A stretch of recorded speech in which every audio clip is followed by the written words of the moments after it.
주님의 지상의 생애는 33년이었습니다.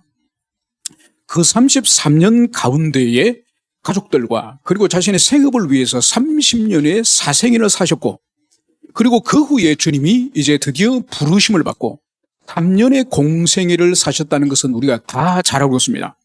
그런데 사도 요한은 주님이 이 3년의 공생애를 요한복음에서 기록함에 있어서 이 시간의 이 중요성은 다르게 다룬 것을 볼 수 있습니다. 바로 주님께서 3년의 공생애를 요한복음 1장부터 21장까지, 그런데 21장은 부록이에요.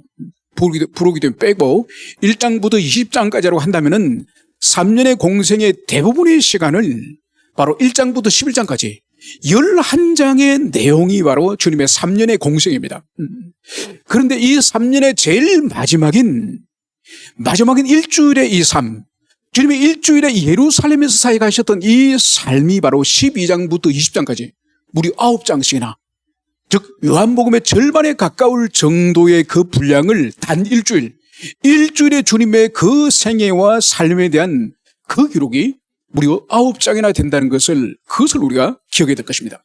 그래서 이 마지막 일주일이 얼마나 중요한지 그것을 우리가 깨달을 수가 있는 것이죠. 여러분, 이제 우리가 본문을 들어가기 전에 12장 초반에 있었던 이야기를 잠시 우리가 살펴볼 필요가 있습니다. 여러분, 이 12장 초반에는 주님이 11장에서 죽은 나사로를 4일이 지났지만은 몸에서 이제 썩어서 시체 냄새가 나지만은 주님의 말씀 한마디로 나사로가 살아나게 됩니다. 그것이 11장의 이야기로 간다면은 이제 주님이 예루살렘으로 다시 돌아오시면서 이 베다니를 들르셨습니다.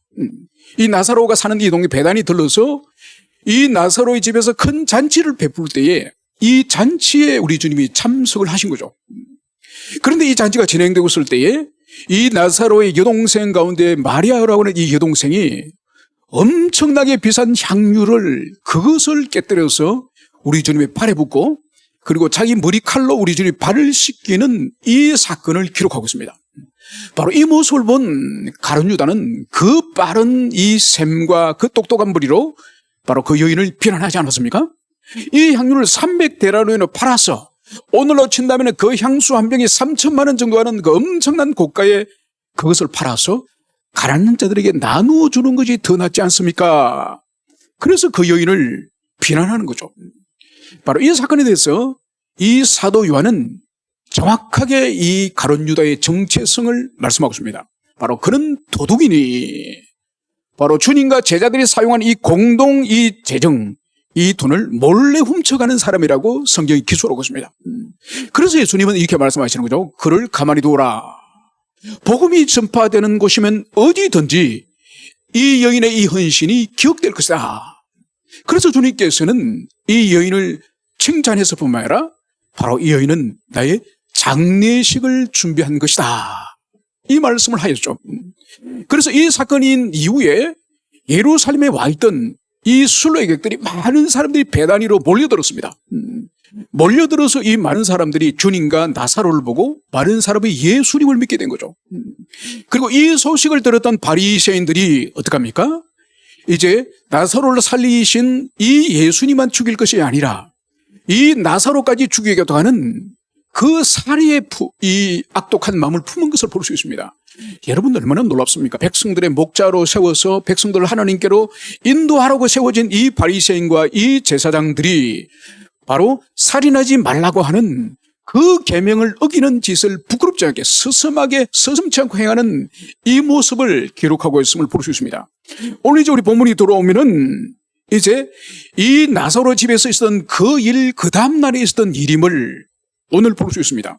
그 이튿날에 명절에 온 큰 무리가 예수께서 예루살렘으로 오신다는 것을 듣고, 바로 이제는 이 베다니에서 있었던 나사로 집안의 그 잔치 그 다음 날임을 볼 수 있죠. 오늘 명절에 온 큰 무리가 예수께서 예루살렘에 오신다는 것을 듣고, 여러분, 명절에 모인 무리, 명절에 예루살렘에 온 사람이 도대체 누굴까요? 여러분, 이것은 지금 이 명절은 우리 주님의 마지막 명절인 유월절입니다. 유월절. 유월절은 오순절과 초막절과 함께 이 3대 절기이지만은 이 3대 절기 가운데서도 유월절이 가장 중요한 절기죠. 그래서 팔레스타인에 있는 모든 남성들뿐만 아니라 저 유럽 있는 저기 로마 제국 전역에 흩어져 있는 유대인들도 다 여러 날 동안 몇 개월 전부터 출발해가지고 이 예루살렘에 유월절에 맞춰서 도착을 하는 거죠. 그래서 이 유월절에 있는 이 순례자들이 이 예루살렘에 지금 와 있습니다. 그래서 이들이 주님이 이제 예루살렘으로 입성하신다, 들어오신다, 이 소식을 들은 것을 볼 수 있습니다. 그래서 오늘 13절에 보면 종려나무 가지를 가지고 맞으러 나가 외치되 호산나 찬송을 이루다 주의 이름으로 오시는 이곳 이스라엘의 왕이시여. 여러분, 우리 주님이 이제 예루살렘으로 입성한다는 이 소식을 듣고 이 군중들, 이 무리들이 준비한 것이 뭡니까? 바로 종려나무 가지를 가지고 주님을 맞이하러 나왔습니다. 그리고 그들은 찬송을 하면서 나가신 거예요. 그리고 찬송을 한 내용이 바로 호산나 찬송을 이루다 주의 이름으로 오신 이곳 이스라엘의 왕이라. 여러분, 오늘 여기서 이 유대인들이 종려나무 가지를 손에 들고 종려나무 가지를 흔든다는 이 의미를 먼저 우리가 살펴볼 필요가 있습니다. 여러분, 종려나무는 이 팔레스타인 지방에서 잘 아는 이 종려야자, 이 긴, 이 쪼개진 긴 잎을 가진 그런 식물의 가지입니다. 이거를 나무를 꺾어가지고, 가지를 꺾어가지고 사람들이 바로 예루살렘으로 들어가는 그 길에 깔기도 하고 손에 들고 흔들기도 하는 이 종려나무를 오늘 먼저 이해를 할 필요가 있습니다. 여러분, 이 종려나무는 이 유대인들의 이 민족주의를 상징하는 대표적인 식물이 바로 이 종려나무 가지입니다.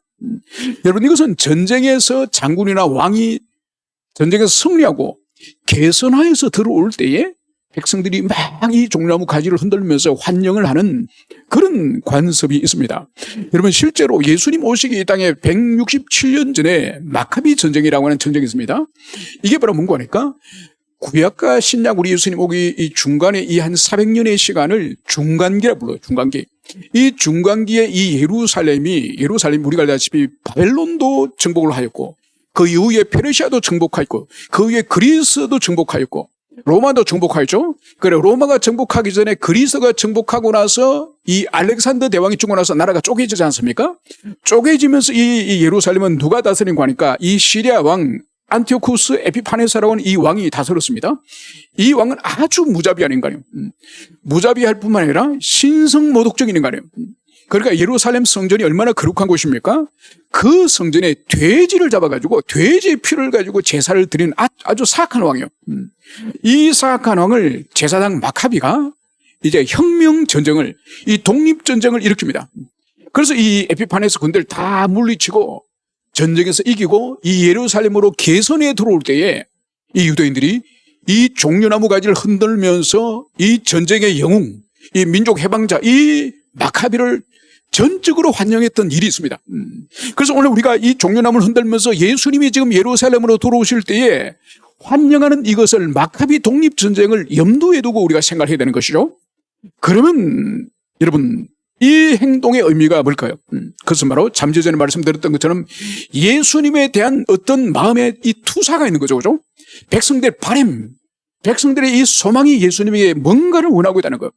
그것이 바로 뭐냐? 마카비와 같은 민족 독립 해방의 영웅과 같은 이런 그리스도, 이런 메시아가 되기를 이들이 간절히 바랐다는 것을 볼 수 있습니다.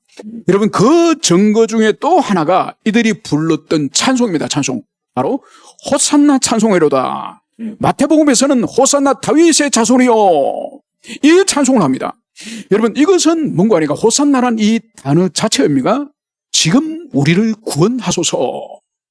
여러분, 유대인들이 지금 우리를 구원하소서 할 이 구원의 이 대상은 유대인이지만 어디로부터? 바로 로마 제국으로부터 오랜 압제와 이 세금의 수탈과 이 폭력 속에 있는 이 유대인들을 예수님, 우리를 구원해 주십시오. 이 의미가 지금 이 찬송 가운데 있고 이 종려나무 가지를 흔드는 이 행위 속에 이 메시지가 있는 것을, 이것을 여기서 볼 수 있습니다. 여러분, 그런데 과연 유대인들이 바라는, 유대인들이 소망하는 이 메시아와 예수님이 하나님 아버지께로 받은 메시아의 미션이 있을 거지 않습니까? 메시아의 사명이 있을 거죠? 이 사명이 과연 일치하는가? 일치하지 않고 동상이몽인가? 이것을 우리가 이제 살펴봐야 될 것입니다. 그것이 바로 이제 14절과 15절에 예수님이 하나님 아버지께 받아온 메시아 사명, 그것이 무엇인지 14절과 25절에서 그것을 말씀하고 있습니다. 예수는 한 어린 나귀를 보고 타시니 이는 기록된 바 시온에 따라 두려워하지 말라. 보라 너희 왕이 나귀 새끼를 타고 오신다 함과 같더라. 여러분, 이 유대교 지도자들은 예수님이 죽은 나사로를 살리시고 나서 우리 주님을 죽이기로 결정하지 않았습니까? 여러분, 이 유대교 지도자들은 이 이스라엘 백성들이, 유대인들이 이제 주님의 표적을 보고 다 믿게 되면 결국은 예수님을 왕으로 추대할 터인데, 예수님이 왕이 되면 반드시 로마와 독립전쟁을 할 터인데, 그러면 저 강력한 로마 제국이 우리를 다 죽이고 우리의 모든 것을 빼앗아갈 것이다. 그러면서 대제사장 가야바가 뭘 말합니까? 이렇기 때문에 한 사람이 죽어서 우리 민족 전체가 구원을 받는다면은, 우리 민족 전체가 죽지 않는다면은 그것을 우리는 선택이 될 것이다. 그래서 우리는 예수 한 사람을 죽이자. 그래서 예수 한 사람이 죽으면 대신 우리 민족의 전체가 온전해진다. 그러면서 예수님을 죽이기로 결의하고 예수님이 어디 있든지 간에 신고하도록 주님을 수배령을 내리지 않았습니까? 지금 그런 상황이에요. 그런 상황에 주님이 지금 오늘 예루살렘으로 지금 들어오시기로 작정하신 거예요. 여러분, 이것은 무슨 의미인가 하니까, 예루살렘에 들어가면 자신이 죽을 것을 주님이 알고도 지금 예루살렘으로 입성하겠다 하는, 이것은 바리새인과 이 제사장들에게 나를 잡아서 죽이라, 나를 잡아서 죽이라고 하는 이 메시지가 이 주님의 이 입성 가운데 있다는 이것을 우리가 이해될 것입니다. 그러면서 오늘 주님께서 오늘 예루살렘으로 들어오시는 이 모습이 매우 독특합니다. 바로 주님은 오늘 성경이 말씀하기를 어린 나귀를 타시니, 어린 나귀를 타셨는데 바로 이는 기록된 바 시온에 따라 두려워하지 말라. 보라 나의 왕이 나귀 새끼를 타고 오신다함과 같더라. 여러분, 오늘 주님께서 어린 나귀를 타고 오신 거예요. 여러분, 유대인들이 바라는 것은 뭔가요? 마카베와 같은 전쟁 영웅을 바라는 거예요. 민족 독립과 해방의 그 영웅을 바라는데, 여러분, 그렇다고 한다면은 전쟁의 개선의 왕이나 장군들은 뭘 타고 들어갈까요? 여러분, 로마 제국에서는 그 시대, 예수님의 이 시대는 전쟁에서 이기면은 이 로마의 이 입구까지만 이제 군사들이 들어올 수 있습니다. 로마 이 시내 경내는 아무리 탁월한 전쟁을 승리하더라도 군대를 몰고 올 수가 없어요. 딱 군대는 이 로마 외곽에 딱 주둔해 두고 이 장군 혼자 들어오는 거야. 왜냐면은 그 전쟁에서 이긴 이 승리한 사기가 충천한 군대를 몰고 와서 로마를 다 쓸어버리면 반란이 길 수 있지 않습니까? 그래서 반드시 로마 경내는 이 장군 혼자 들어오게 하는 거죠. 그때 개선할 때의 장군이 100만을 타고, 흰100만. 아주 장엄한 그 음악, 그 오케스트라 속에서, 그 음악 압축 속에서 이 장군이 흰100만을 딱 타고 들어오는 거예요. 그게 전쟁에 승리했다는 증거예요. 그런데 오늘 주님이 오늘 예루살렘을 입성하는 모습은 어린 나귀를 타고 오신 어린 나귀. 여러분, 공관복음에서는 이 어린 나귀가 어떻게 조달되어지는지, 어떻게 구해지는지 요한복음에서는 반복해서 설명하지 않지만은 공관복음에서는 이것을 상세하게 기술합니다. 이제 주님이 베단에서 주무시고 일어나서 이제 베단에서 출발하셔서 밭베개 앞에 지나가시다가 주님이 두 제자를 부릅니다. 그래서 저 밭베개 건너편 저 마을에 가서 이제 나귀가 이제 메어져 있을 터니 나귀를 몰고 오너라. 만약 주인이 왜 나귀를 몰고 갑니까? 물으면 주님이 서시겠다 하라. 그래서 이 메시지를 가지고 이 두 제자가 딱 가니까, 아니 거기 나귀 새끼가 묶여져 있는 거예요.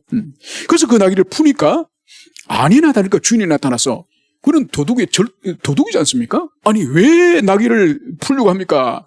아, 우리 주님이 서시려고 합니다. 그러니까 그 나귀를 준 거죠. 그 준비된 나귀를 이제 제자들이 자기 겉옷을 벗어서 우리 주님의 타실 이 나귀 위에 등에 이제 옷을 깔고, 그리고 이제는 주님이 제자들과 함께 이 나귀를 타고 예루살렘으로 들어오지 않습니까? 여러분, 백성들은 흰 100만을 타고 그렇게 해방을 가지고 전쟁 영웅과 같은 그런 모습으로 주님이 들어오실 줄 알았더니 주님의 모습은 또 어미 나귀도 아니에요. 다성장한 어미 나귀도 아니고 주님의 몸에 어떻게 보면 그 나귀를, 새끼 나귀를 타면 아마 이 발이 땅에 닿을지도 모르겠습니다. 그렇게 어린 그 나귀를 타고 주님이 들어오시는 거예요. 여러분, 메시아로서, 왕으로서는 너무나도 우스꽝스럽고 초라한 모습으로 주님이 이 예루살렘으로 들어온 이 모습을 우리는 본문을 통해서 알 수가 있습니다. 그래서 오늘 유대인들이 가지고 있는 주님께 바라는 소망과 아버지께로 받은 메시아의 이 소명은 큰 차이가 있다는 이것을 여기서 볼 수 있습니다. 여러분, 그러면 왜 주님은 백마가 아니라 어린 나귀를 타시고 들어오셨을까요? 여러분, 이거는 일찍이 스가랴서 9장 9절에서 우리 주님이 나귀를 타고 오실 것임을 이것을 이미 예언하셨던 이야기인 것을 볼 수 있습니다. 여러분, 오늘 이 15절에서 이는 기록된 바 시온에 따라 두려워하지 말라. 보라, 너희 왕이 나귀 새끼를 타고 오신 함과 같더라. 여러분, 예수님께서는 나귀를 타고 오신 이 사건은 주님이 이 땅에 오시기 약 400년 전에, 이미 400년, 500년 전에 스가랴 선지자가 메시아에 관한 예언을 하시면서 그분은 이 나귀를 타고 오시는 그런 분인 것을 이미 스가랴에서 예언한 거예요. 그것을 주님께서는 성취하기 위해서, 이 메시아 예언을 성취하기 위해서 백마가 아닌 이 어린 새끼 나귀를 타고 들어오셨음을 이것을 보여주고 있습니다. 그러면서 보십시오. 오늘 시온에 따라 두려워하지 말라. 여러분, 주님은 백마를 타고 오는 위용과 위엄을 가지고 있는 그런 두려운 세상의 왕이나 두려운 세상의 장군의 모습이 아닌 이 어린 나귀를 타고 있는 이 모습을 통하여서 결코 이 시온의 딸, 이 예루살렘에 있는 이 사람들, 하나님의 백성을 지칭하는 것이 시온의 딸입니다. 바로 두려워하지 말라. 바로 주님은 온유의 왕이시고 평화의 왕이시고 낮아져 섬기는 겸손의 왕이심을, 그것을 보여주는 것이 바로 이 나귀를 타고 오시는, 그것도 새끼 나귀를 타고 들어오시는 이 주님의 모습인 것을, 이것을 볼 수 있습니다.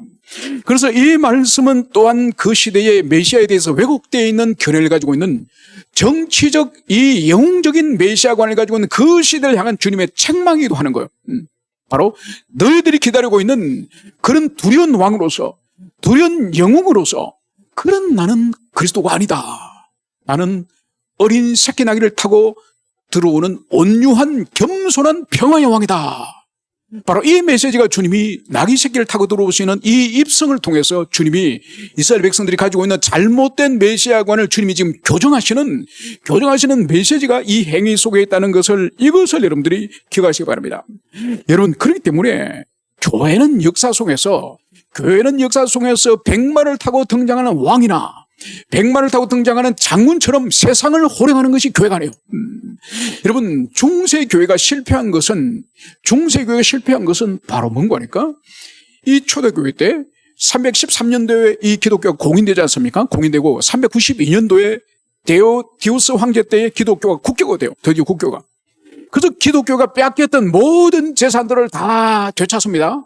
그 로마 당국에 이제는 기독교회는 세금을 안 내요. 세금까지 면제가 됩니다. 그리고 국교가 된 이후에는 모든 공직자, 모든 높은 귀족이라든지 이 공직자가 되기 위해서는 세례교인이 되지 않고는 로마 제국에 출세를 할 수가 없는 거예요. 그래서 교회는 그 사람들 다 받아줍니다. 다 받아주고 신앙의 여부를 떠나서 세례를 주고, 그래서 기독교는 어떻게 변질되는 거 하니까 참나온 믿음을 통해서 주님을 사랑하고 주님을 경외하는 교회 공동체가 되기보다는 로마 제국에서 출세하기 위해서 기독교인이 되어야 되는 이런 기형적인 기독교가 되는 거예요. 거기서 더 나아가서 기독교회는 이전에 이 이방 종교를 섬겼던 이 그리스 로마 시대의 이 신전 있지 않습니까? 이 신전을 다 몰수해요. 신전을 몰수하고 이 신전을 교회 예배당으로 줘요. 그리고 나서는 드디어 교황이 탄생하면서 어떻게 합니까? 교황이 세속의 왕도 임명하고 왕도 해고시키고, 여러분, 그래서 이 세속의 권력보다가 이 교황의 권력, 교회의 권력이 더 올라갑니다. 그 왕을 살리기도 하고 왕을 임명시키기도 하고 왕을 면직을 시키기도 하고, 여러분, 이런 것이 중세교회 천년이 되는 거예요. 여러분, 이것은 예수님이 보여주신 교회 모습이 아니에요. 교회는 백마를 타고 세상을 무릎을 꿇리고 세상을 호령하는 것이 기독교의 모습이 아닌, 바로 낮아져서 겸손히 섬기는 그런 종과 같은 모습으로 세상을 섬겨서, 그래서 하나님과 우리 인간 사이에 평안을 도모하고 또 우리 이웃들끼리 또 사랑과 평안을 도모하는 이 중보적인 사역을 하도록 주님께서 교회를 세우신 거죠. 그래서 오늘 주님께서 이 나귀를 타고 오신 이 의미는 오늘날 우리에게 적용할 때도 교회가 세상을 향해서 어떻게 해야 되는지 그 부분에서 깊이 생각할 수 있다는 것을 여러분들이 가슴 깊이 새기시길 축원합니다. 이제 16절에서 주님은 이제 제자들은 처음에 이 일을 깨닫지 못하였다가 예수께서 영광을 얻으신 후에야 이것이 예수께 대하여 기록된 것임과 사람들이 예수께 이같이 한 것임이 생각났더라. 여러분 오늘 본문을 볼 때에 주님 주변에 가장 가까이서 가장 많은 진리를 배우고 가장 주님이 행하신 표적을 많이 본 이 제자들조차도 오늘 예수님이 예루살렘으로 들어오시는 이 나귀를 타고 들어오시는 이 의미를 주님의 이 제자들조차도 이 의미를 몰랐다는 거예요. 여기서 우리가 볼 수 있는 것은 뭔가 하니까 예수님이 가르친 이 진리의 의미 그리고 예수님이 가르치신 이 많은 표적들 이것은 옆에서 많이 보거나 많이 배웠거나 많이 경험하였다고 해서 그것을 깨닫는 것이 아니라는 것을 보여주고 있습니다. 바로 주님이 영광 받으신 이후에 비로소 주님이 십자가 죽으시고 부활하시고 승천하시고 성령을 보내주신 이후에 그제서야 이들이 주님이 이 예루살렘의 어린 나귀를 타고 들어오신 이 의미 이것을 그제서야 깨닫게 되었다는 이것을 여기서 볼 수 있습니다. 여러분 그래서 기독교 신앙에는 세상에서 공부를 많이 해가지고 가방끈이 길어서 박사학위가 몇 개나 되고 여러분 이런 사람이 신앙생활을 하기 유리한 것이 기독교가 아니에요. 여러분 반대로 세상에서 많이 배우지 못하였다고 해서 기독교 신앙이 불리한 것 또한 아니요. 이런 본질은 뭔가 하니까 이 진리를 깨닫고 주님이 하시는 이 사역의 의미를 깨닫는 것은 우리 이성의 역할이 아니라 바로 성령님께서 우리를 깨닫게 하시는 이 성령의 조명이 있을 때에 우리가 이 진리를 분명히 깨닫게 된다는 이것을 오늘 이 제자들의 각성을 통해서도 분명히 알 수 있다는 것을 볼 수 있습니다. 여러분 그렇기 때문에 우리는 성령님께서 기뻐하시는 삶을 살 때에 여러분 진리를 잘 깨달을 수 있는 거예요. 믿음이 성장할 수 있는 거예요. 우리가 그렇게 한 삶을 살 수 있는 거예요. 여러분 어떤 사람은 이런 질문을 합니다. 아니 목사님 저는 참 설교도 들어도 어렵고 성경을 읽어도 참 어려운데 성경과 하나님 말씀을 잘 깨닫게 되는 무슨 비결이라도 없습니까? 그 비결 좀 알려주십시오. 비결은 단 하나 있습니다. 주님을 사랑하면은 주님을 인격적으로 정말 그분을 사랑하고 그분을 두려워하면은 진리 말씀을 잘 깨달아지는 거예요. 그러니까 그 주님을 사랑하고 두려워하는 그 사람이 연세가 많든지 아니면 연세가 어리든지 세상의 학문이 짧든지 길든지 상관없이 인격적으로 주님을 사랑하고 그분에 대한 그 경외심을 가지고 있는 만큼 진리를 더 잘 깨달을 수 있는 방법이 없는 거예요. 많은 사람이 이 비결을 몰라요. 그래서 신앙에서 주님을 사랑하느냐 그것을 그토록 반복해서 가르치고 말하는 이유가 바로 이거예요.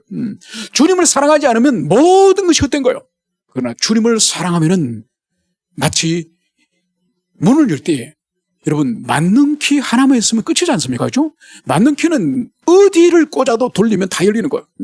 바로 주님의 사랑의 열쇠. 우리 주님을 사랑하는 그 사랑의 열쇠를 가지고 어디든지 성경을 찌르면은 다 진리가 깨달아지는 거예요. 이것을 여러분들이 가슴 깊이 새기시길 축원합니다. 그러면서 오늘 17절에서는 이 무리들이 우리 주님을 열렬하게 열광적으로 이제 나와서 환영하며 영접한 이유가 어디 있었는지 그것을 이렇게 17절과 18절은 말씀하고 있습니다. 나사로를 무덤에서 불러내어 죽은 자 가운데서 살리실 때에 함께 있던 무리가 정언한지라. 이 무리가 예수를 맞으면 이 표적을 행하심을 들었습니다. 여러분 이 수많은 군중들이 우리 주님을 마중을 나왔고 열렬히 호산나를 외치면서 이 환영하는 이 원인자가 바로 뭔가 하니까 무덤에서 우리 주님이 나사로를 불러낼 때 그때 함께 있던 이 무리들이 정언했다는 거예요. 여러분 나사로를 살려내실 때에 마르다나 마리아뿐만 아니라 그 동리 사람들 그리고 예루살렘에서 이 순례자로서 와있던 이 사람들이 예수님 보러 베다니로 왔지 않습니까? 그 사람들이 이제 예수님이 죽은 나사로 무덤을 향해서 가니까 주님 뒤를 따라간 거죠. 그래서 주님이 무덤돌을 옮겨놔라. 옮겨놓으니까 그 무덤 속에서 이 썩은 이 시신의 부패한 냄새가 확 밀려나올 거지 않습니까? 그래서 마르다가 주님, 이미 이렇게 죽어서 썩어서 냄새가 나는데요. 그래 얼마나 절망스러운 상황이었겠습니까? 주님은 그 마르다의 말에도 아무런 대꾸하지 않고 묵묵히 어떻게 외치십니까? 나사로야 나오너라. 이 말씀을 하고 나니까 열려진 동굴물 사이에 세마포로 온몸을 동였던 한 사내가 뚜벅뚜벅 흘러나오는 거죠.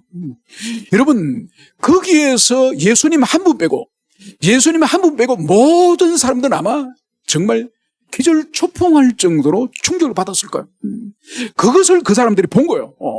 여러분, 그것을 그 사람들이 그 자리에서 봤기 때문에 여러분, 아마 그걸 경험한 사람들은 만나는 사람들마다 자신이 두 눈으로 똑똑히 봤는데 죽은 나사로가 썩어서 냄새가 이 밖에서 나는데 그 사람이 걸어서 나오는 것을 내 눈으로 봐서 이것을 만나는 사람마다 아마 예루살렘에서 붙들고 아마 자랑을 했을 거예요.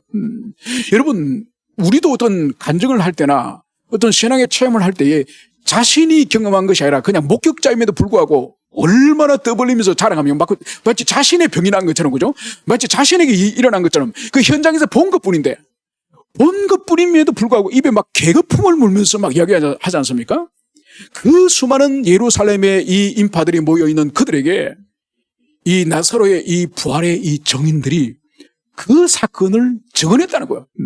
그래서 그 증언을 했기 때문에 이의 무리가 예수를 맞으면 이 표적 행하심을 들었습니다. 바로 이 증인들, 나사로가 부활했다고 이 목격한 이 증인들의 이 소식을 들었기 때문에 오늘 예수님을 맞이하였다. 이 말씀을 하고 있는 것을 여기서 볼 수 있습니다. 여러분, 지금 이 사람들은 일시적으로 지금 기적을 통해 믿음이 확 일어나는 것. 그래서 이 환영하는 인파들은 믿음이 전혀 없는 사람은 아니에요. 믿음이 있습니다. 그런데 문제는 이 믿음은 기적을 봄을 통한 믿음이에요. 이게 문제예요.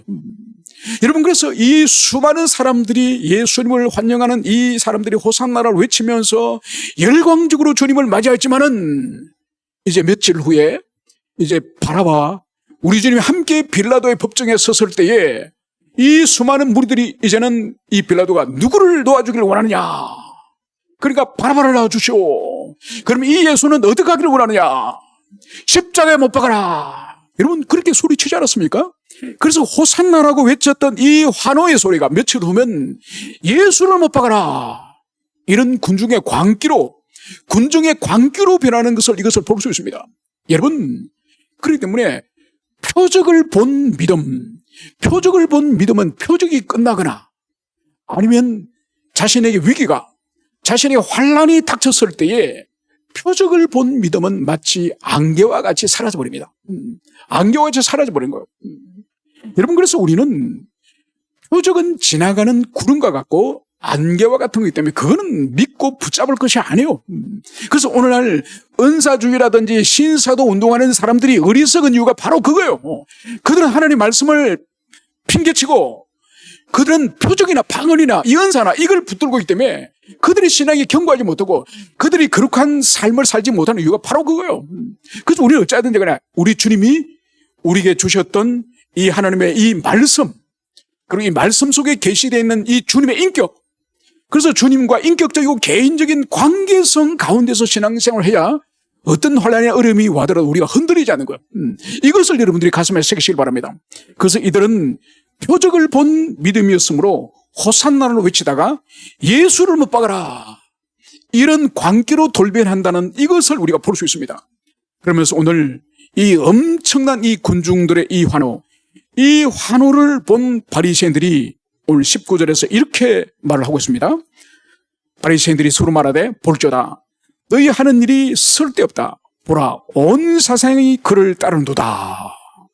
여러분, 지금까지 예루살렘에 들어오실 이 예수님을 주님이 가시는 곳마다 3년간 공생의 사역 때마다 이 예루살렘의 이 제사장과 바리새인들은 계속 사람을 보내지 않습니까?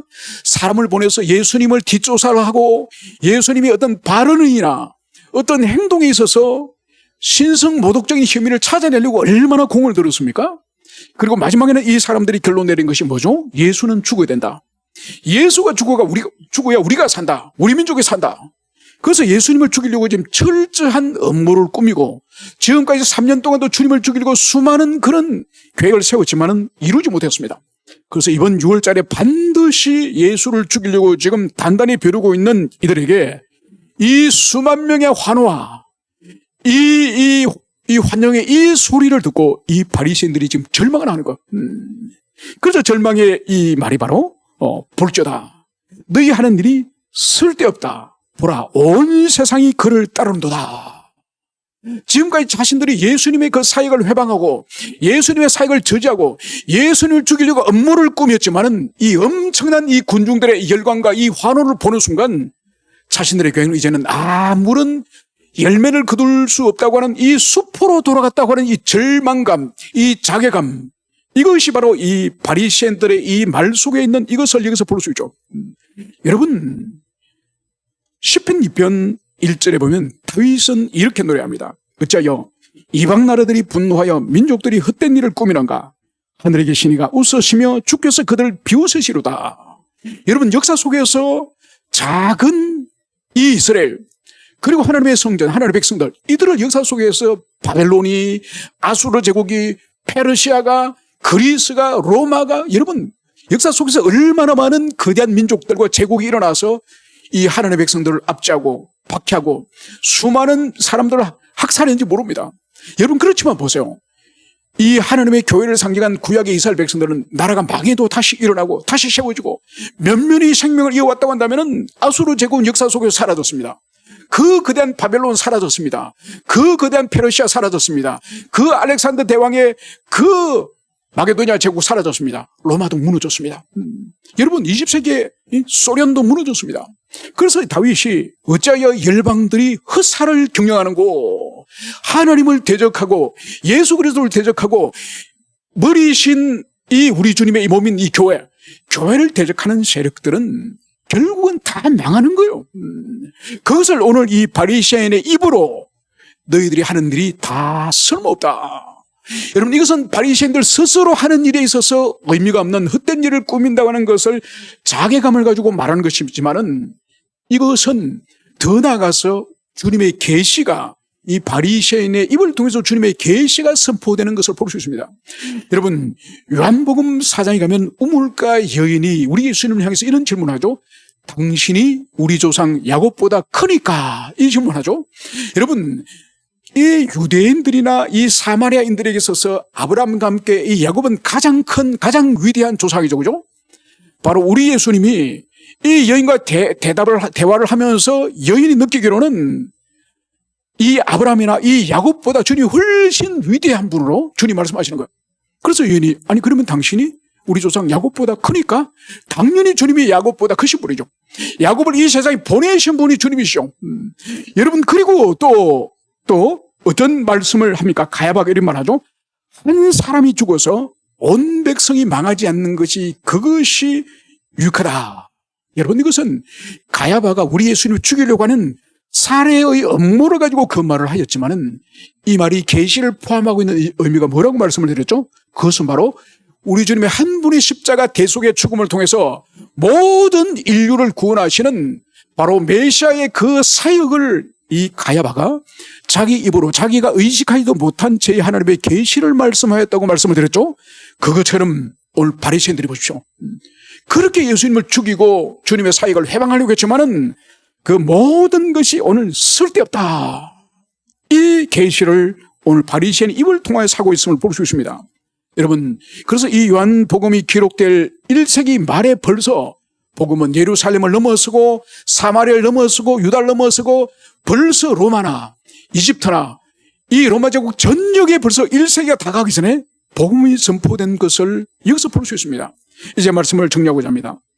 오늘 주님께서 이 입성하시는 예루살렘 입성하신 이 모습은 바로 구약의 스가랴서에 계시되어 있는 이스라엘 왕의 시대 평화의 왕이요 겸손하고 섬기시는 그 왕으로서 주님이 오셨음을 이것을 분명히 드러내십니다.